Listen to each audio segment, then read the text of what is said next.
Bonjour, c'est Jean-Luc Soignon pour Afrique Vision. Aujourd'hui, nous allons tenter de traiter des produits, si vous voulez, d'exportation, notamment le café et le cacao. C'est une gymnastique difficile, puisque nous ne sommes pas économistes, nous ne sommes pas spécialistes du café et du cacao, mais nous avons un certain nombre de réflexions sur le sujet, des réflexions que tout Ivoirien pourrait avoir. Donc, nous parlons du cacao et du café. Ce sont nos cultures de rente, ce sont les cultures qui ont été introduites au 19e siècle en Côte d'Ivoire et qui ont fait, si vous voulez, la prospérité de ce pays. Ces deux produits ont été les éléments de base de la réussite de la Côte d'Ivoire, de la croissance de la Côte d'Ivoire jusqu'à nos jours. Encore aujourd'hui, nous sommes largement dépendants en termes de recettes d'exportation, nous sommes largement tributaires du café et du cacao. Nous devrions attacher un peu plus d'importance à ces deux produits. Il reste, comme je le disais tout à l'heure, des produits de base d'exportation d'une importance capitale pour notre économie.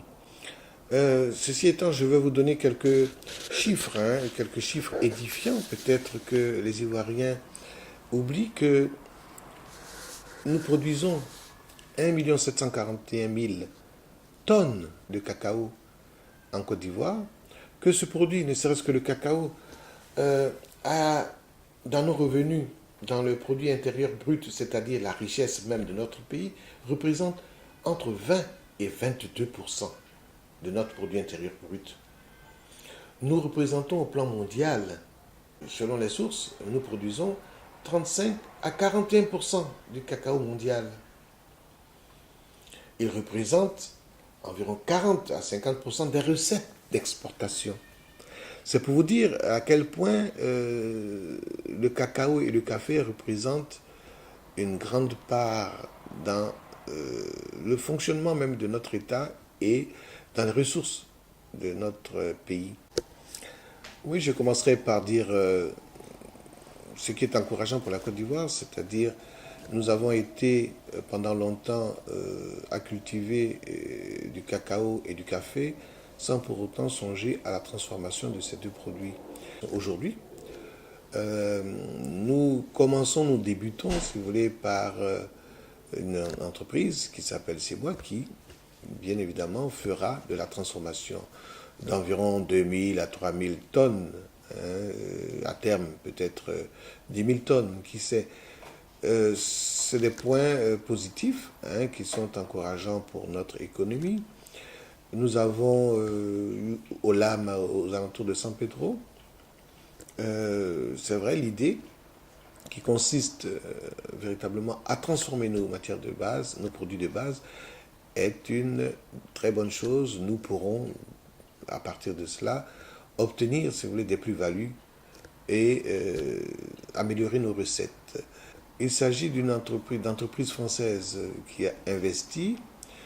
Il ne s'agit pas d'une entreprise. On aurait souhaité que cela se fasse par le biais d'une entreprise locale, ivoirienne. C'est de gros investissements. Rares sont peut-être les particuliers ou les privés qui peuvent avoir 4 milliards à investir. Mais je pense qu'on devrait tendre vers la transformation de nos produits par des entreprises locales. Nous avons vu des sociétés qui ont pu être créées sur la base de partenariats, d'actionnaires. Et donc ce n'est pas impossible. Il faudrait que sur ce point-là, on essaie d'encourager l'installation d'entreprises locales, privées, locales, capables de transformer nos produits de base. Ça, c'est un point.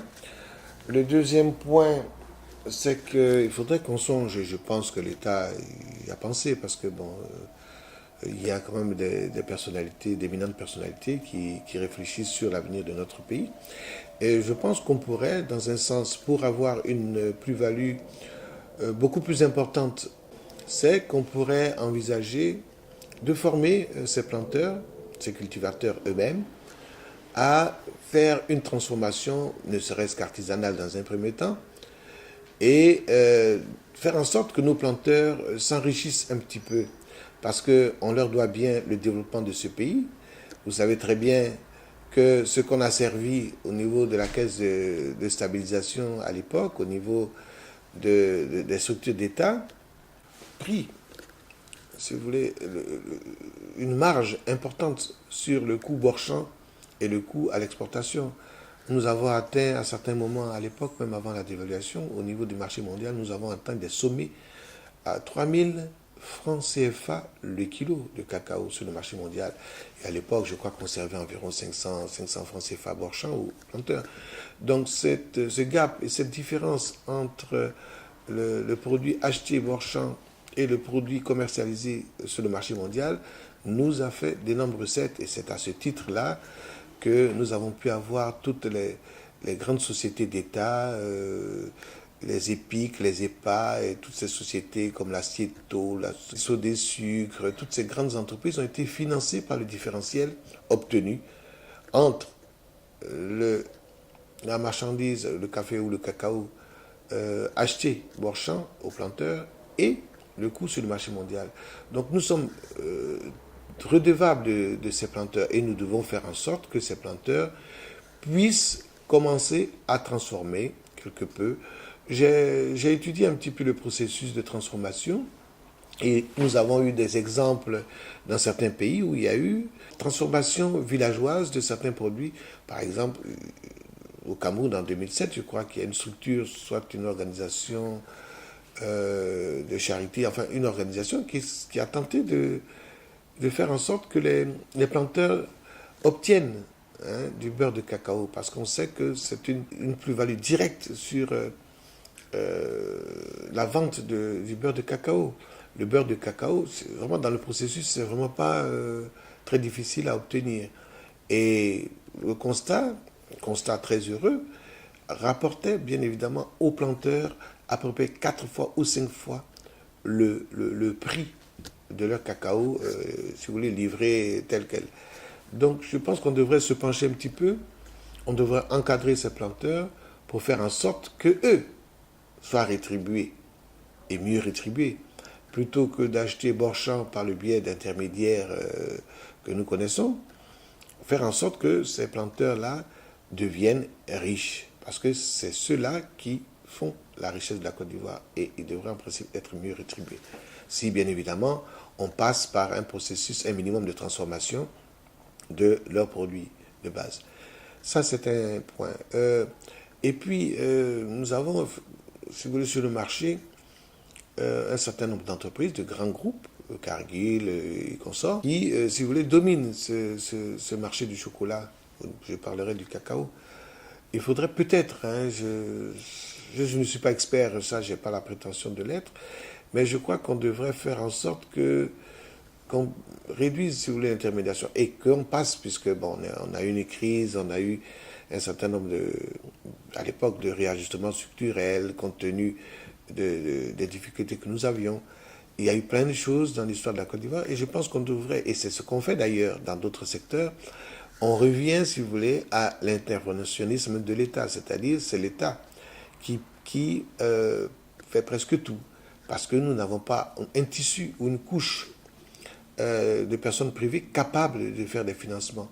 Donc l'État, on l'a vu au début des indépendances dans les années 62, 63 par là, nous avions au niveau du ministère de l'Agriculture une structure très efficace qui éliminait complètement le circuit des intermédiaires parce que l'État était présent dans les différentes villes qui produisaient ces matières de base café cacao et qui allait chercher les produits Borchamp, qui encadrait les planteurs, ces structures encadraient les planteurs, leur donnaient les consignes en matière de qualité, leur donnaient des engrais, leur donnaient à la limite même les plans.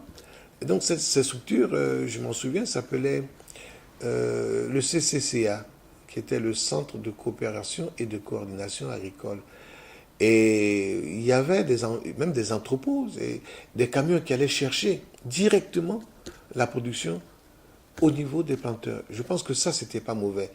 C'est peut-être difficile à faire maintenant, mais je pense qu'on devrait y songer et faire en sorte que le circuit soit beaucoup plus souple pour nos planteurs, parce que nous avons des intermédiaires qui n'achètent pas réellement au prix annoncé. Hein, quand nous avons le coût, si vous voulez, du kilo de café ou du cacao annoncé par l'État, les planteurs ne reçoivent pas au kilo les montants annoncés parce que les intermédiaires ont prêté de l'argent avant les campagnes, ils tiennent à se faire rembourser. Enfin, il y a toute une série d'anomalies dans le circuit. Donc, je veux, moi, faire en sorte que les planteurs soient riches. Parce que si les planteurs sont riches, eh bien, c'est de l'argent qui circule au niveau de l'État. Et ces sommes-là se retrouveront dans l'économie locale. Parce qu'ils achèteront des machines, ils achèteront un certain nombre de produits pour leur consommation propre. Et cet argent se retrouvera sur les marchés.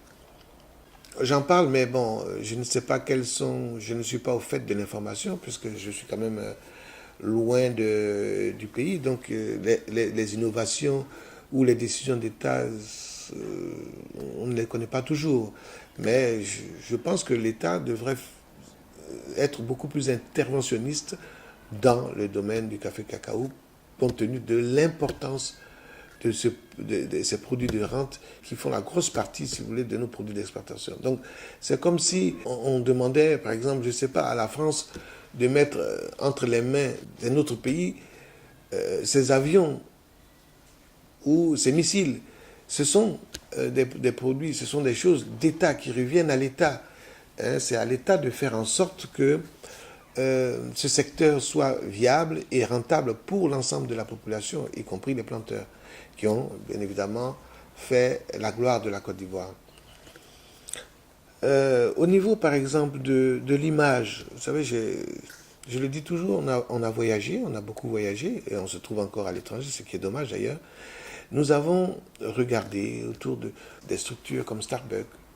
J'ai vu exposer et achalander sur des étagères de Starbucks du café d'Éthiopie, du café du Kenya, et des pays qui produisent bien moins que la Côte d'Ivoire, et que ce soit en termes de quantité, mais aussi de qualité. Je n'ai jamais vu un produit exposé chez Starbucks, café de Côte d'Ivoire. Nous sommes parmi les 5 premiers producteurs au monde. Qu'est-ce qui se passe? Donc, je revendique la place de la Côte d'Ivoire dans le circuit commercial. Il faut que la Côte d'Ivoire se positionne. Il faut, par exemple, je parle du cacao, chocolat de Suisse, chocolat de Belgique. Avec quel produit? Pourquoi on ne marquerait pas sur les tablettes du chocolat? Chocolat, cacao, venez du cacao de Côte d'Ivoire. Nous sommes le premier producteur, nous représentons près de 40% de la production mondiale. Pourquoi on est absent de tout? Pourquoi on parle du café et du cacao de pays? On parle du café du Brésil, de la Colombie. Pourquoi jamais on n'entend parler du café de Côte d'Ivoire, ni du chocolat ou du cacao de Côte d'Ivoire? C'est désolant, je ne sais pas ce que l'État fait en ce sens. Je ne peux plus tolérer et accepter que nous ne puissions pas voir, et je le répète, sur une boîte de chocolat, cacao de Côte d'Ivoire, provenance cacao de Côte d'Ivoire. C'est pas normal. Nous représentons 40%, je le répète, de la production mondiale. 1 741 000 tonnes de cacao. Je souhaiterais donc, si je me reprends, faire en sorte que les planteurs soient plus riches. Les grandes sociétés, les multinationales, c'est bien, ça rapportera certainement des taxes, quelques emplois. À preuve, ces mois envisagent d'employer 350 personnes à terme. Bon, ils emploient 350, c'est bien, c'est toujours bon à prendre. L'État prendra des taxes, mais je ne pense pas que la solution, la meilleure, soit d'aller dans ce sens. On envisage à terme, j'ai vu et j'ai lu, que la Côte d'Ivoire transforme à peu près 50% de sa production. 50% de sa production, mettons 800 000, 800 quelques mille tonnes. Il va être difficile, dans un laps de temps relativement court, de pouvoir transformer 800 000 tonnes de cacao. Donc, je pense que la situation la plus rapide et la plus évidente pour moi, c'est de faire en sorte que nos planteurs soient capables de transformer un minimum, d'aller dans un minimum de transformation. Et ça, je souhaite vivement, je demande à nos autorités d'en tenir compte et le développement se fera beaucoup plus rapidement. Nos recettes seront plus importantes au niveau de nos planteurs. Oui, il y a autre chose que nous pouvons souligner qui est très très encourageant, c'est la bataille que mène aujourd'hui la Côte d'Ivoire pour abriter le siège de l'ICCO, c'est-à-dire l'Organisation internationale de cacao. Cette organisation qui gère, si vous voulez, l'ensemble des prix, je dirais, qui gère l'offre et la demande au marché au niveau mondial, est située à Londres depuis des années. Et la Côte d'Ivoire se porte aujourd'hui candidate pour abriter le siège de cette organisation du cacao, ce qui est louable et qui nous est dû. Hein, je pense que si la Côte d'Ivoire réussit ce challenge, je pense que beaucoup de choses pourraient être faites pour améliorer effectivement la commercialisation de nos produits et être rétribués convenablement au niveau du marché mondial et je dirais pas intervenir un peu dans ce circuit, dans ce cycle de l'offre et de la demande parce que c'est là, à ce niveau, que les prix sont déterminés au niveau du marché mondial, au niveau, bien sûr, de cette organisation. Donc, nous pourrions effectivement influer sur ces négociations-là, si, bien évidemment, cette organisation est abritée par la Côte d'Ivoire. Et voilà ce que j'avais à dire dans le cadre de la libre pensée. Je vous remercie. À bientôt. Au revoir.